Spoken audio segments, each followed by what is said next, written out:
চাঁদের থেকে উজ্জ্বল তুমি, প্রিয় নবী মুহাম্মদ।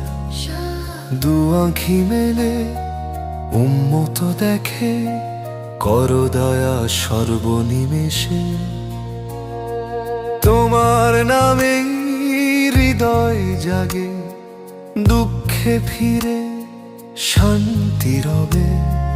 তোমার কথা ভাবলেই মন ভরে ওঠে স্নিগ্ধ নিঃশ্বাসে। তাই বা